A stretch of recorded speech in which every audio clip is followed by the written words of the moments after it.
Krishna. Hare Krishna. You may find it hard to believe, but I was away for a whole weekend in Old Blighty, back in London. But here we are reading again.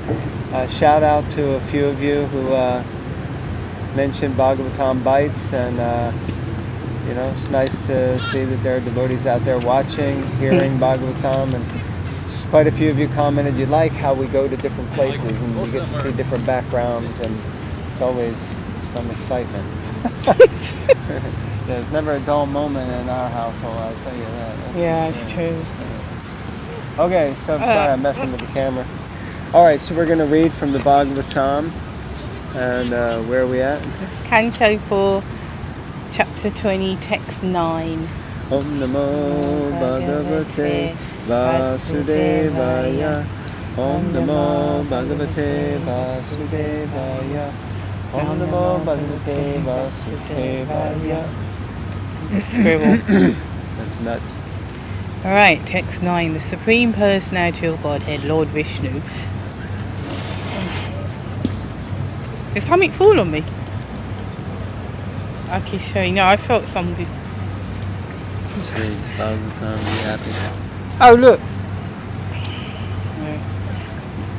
The Supreme Personality of Godhead, Lord Vishnu, continued. My dear King Prithu, when one situated in his occupational duty engages in my loving service without motive for material gain, he gradually becomes very satisfied within. Which will be cheaper for them. Purport. This verse is also confirmed by the Vishnu Purana. Occupational duties are known as Varnashram Dharma and apply to the 4 divisions of material and spiritual life, namely Brahmana, Kshatriya, Vaishya and Shudra, and Brahmacharya, Grihastha, Vanaprastha and Sannyas. If one works according to the Varnashram Dharma system and does not desire fruitive results, he gets satisfaction gradually. Discharging one's occupational duty as a means of rendering devotional service unto the Supreme Personality of Godhead is the ultimate goal of life. Bhagavad Gita confirms this as the process of karma yoga. In other words, we should act only for the satisfaction and service of the Lord. Otherwise, we will be entangled by the resultant actions. Interesting, isn't it? When you put Krishna in the center, you feel satisfied. I'm relating that to service, in particular, devotional service in particular, because sometimes if you're new or don't know, you might think, yeah, it's all blissful, but actually we tend to get in the way. And when we engage in some service and it's a real team effort, or it's really unmotivated because you're just thinking, oh my God, I really got to get this down for this reason, or you just move out of the way. Personally speaking, those are the most blissful times when I've moved out of the way. Yeah, what's that? I think Navina Dhiradapu said, or Hari Namananda, one of the big book distributors, said they were able to distribute so many books because they just get out of the way and let Krishna do the work. I think it's interesting, though, that for me, I really got a distinction here about how sorry, I'm watching that. He's getting distracted. How here it says discharging one's occupational duty as a means of rendering devotional service. So one's occupational duty usually is in alignment with what is according to your nature, but it also gives you a certain level of pleasure. Because if you do things that are in accordance with your nature, then you feel uplifted and inspired and pleased. But you do that like Arjuna. He was naturally a warrior, so he got pleasure in fighting. It's a certain rasa, and so like that. But then at the end, it is an interesting point where it says we should only act for the satisfaction and service of the Lord. So then I think what often happens, because it happens to me, is I think, oh, I can't do what I like. I can't do what makes me happy. I can't feel satisfaction because it's all meant to be for Krishna. And if I'm doing it so that I feel good, or I feel inspired, or I feel happy, then that is Maya. And that's not pure devotional service. But actually the thing is, if we're acting according to our nature, and we're doing something that is inspiring us and that we love, and it's according to our, as I say, psychophysical nature, then we're going to feel happy and inspired and enlivened.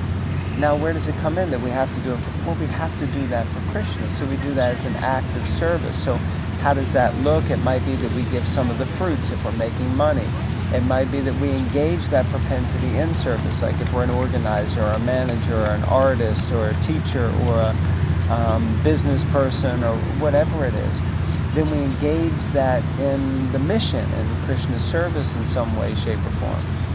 So like that. But does that make sense what I was saying? That sometimes we can think, oh, if I do my occupational duty, but how do I know what my occupational duty is? Well, we have to know what our nature is, and we'll know we're doing our occupational duty because we'll be lit up about it. We will be fired up and inspired by it, by doing it. But then we might feel like, oh, but this is just for me. It's like sense gratification, Anyway, I'm rambling. Does that make sense? That must be your occupational duty. I think so. Rambler. What do you think? Rambler. I'm a rambling man. Rambler from New York. Not from New York. Everyone is situated. This is the next paragraph, by the way. Everyone is situated in his. Now here. Let's listen to this carefully. Everyone is situated in his occupational duty, but the purpose of material occupations should not be material gain. God, you can spend hours unpacking that. Everyone is situated in his occupational duty, but the purpose of material occupations should not be material gain.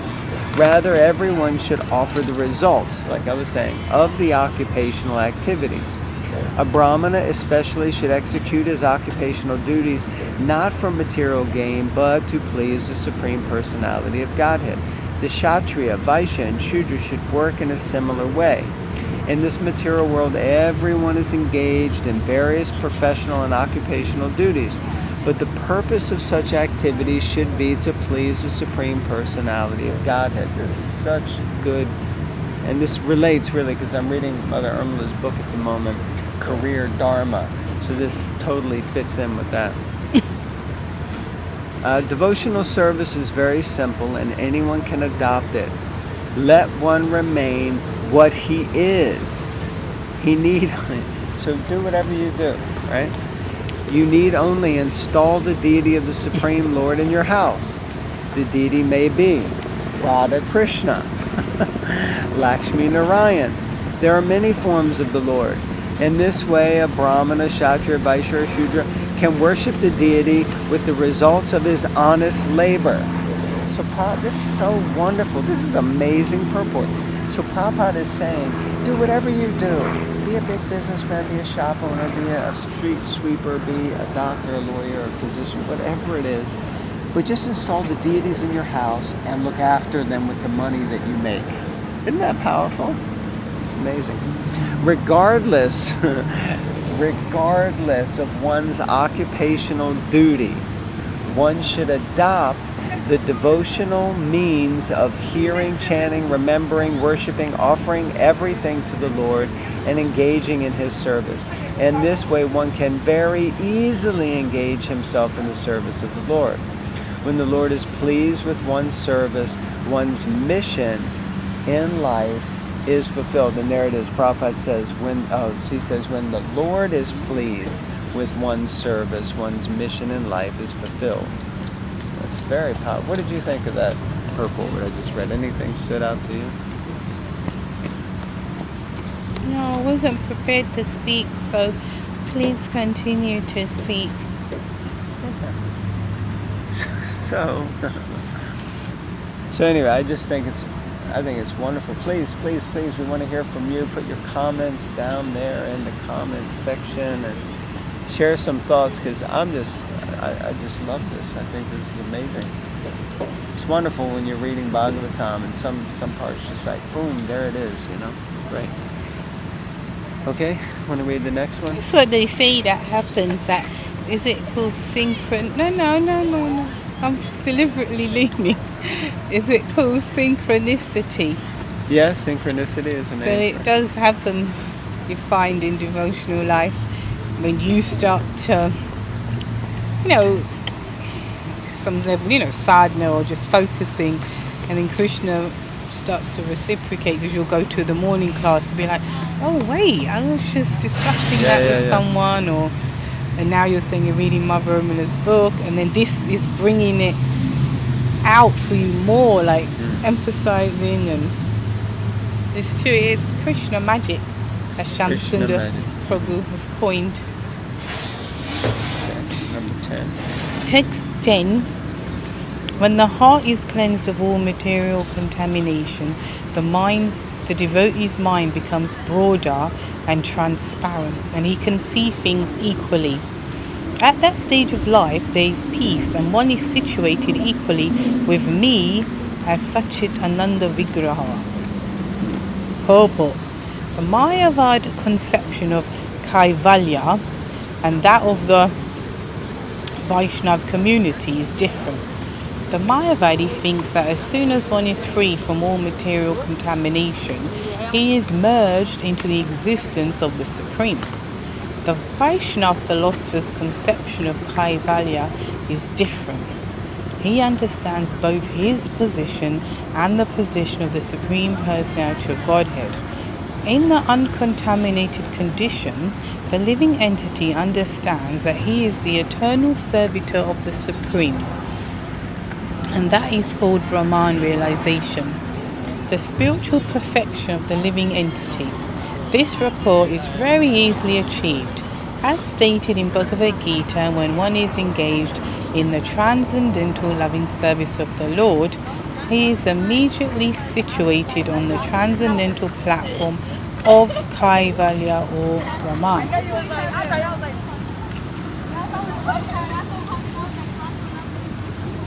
I like this point in the verse when